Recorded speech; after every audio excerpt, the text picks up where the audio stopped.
Are you approachable? How would you know if you are? I recently discovered a huge difference between being seen as friendly and approachable and being perceived as someone with an unapproachable look. I found out what changed everything. First off, I want to start by saying how shallow we can be when we first meet someone. As soon as we see or hear someone new, we instantly form an idea, what we might call a prejudice. We can't help it.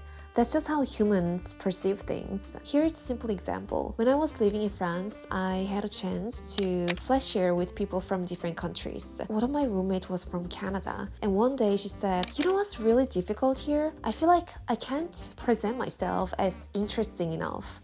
During a conversation, people might ask me, "Hey, what do you like?" And then I might answer, "Oh, I like flowers." And then they might ask, "Why do you like flowers?" Then I have all these reasons I could share, but my French is so limited. So I just say, "I like flowers because they're red."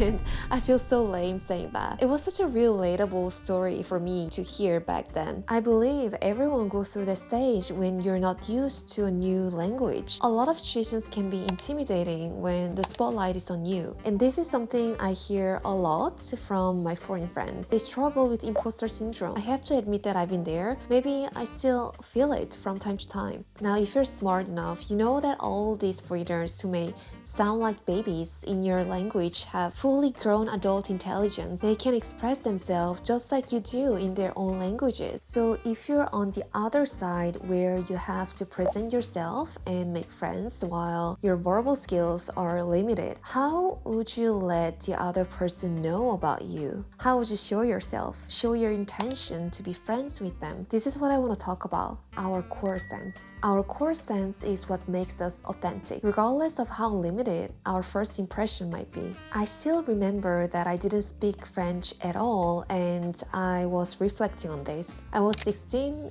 on a flight to France to spend a year as a high school exchange student. As with any teenager, one of my biggest concerns was, how can I make friends? I don't know how to speak French. I could only speak the bare minimum at the time, words like eat, play, together, go. So on the 12-hour flight, I spent hours thinking about it. There weren't many things I could do, but there was one easy thing that I could actually do. Just smiling. But careful, this could go wrong. Have you ever seen an episode of New Girl where Nick Miller bonds with an old Asian grandpa named Tran? If you haven't, let me rewind that scene real quick. Nick meets this old guy in a park who doesn't speak any English. The old grandpa is just randomly sitting on a bench, fixing his gaze on Nick and smiling.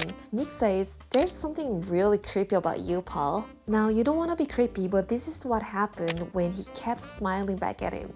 Nick didn't really know what to say back, so he just said whatever came to his mind. Soon enough, he found himself talking about everything on his mind and about his life. The grandpa laughed when Nick laughed.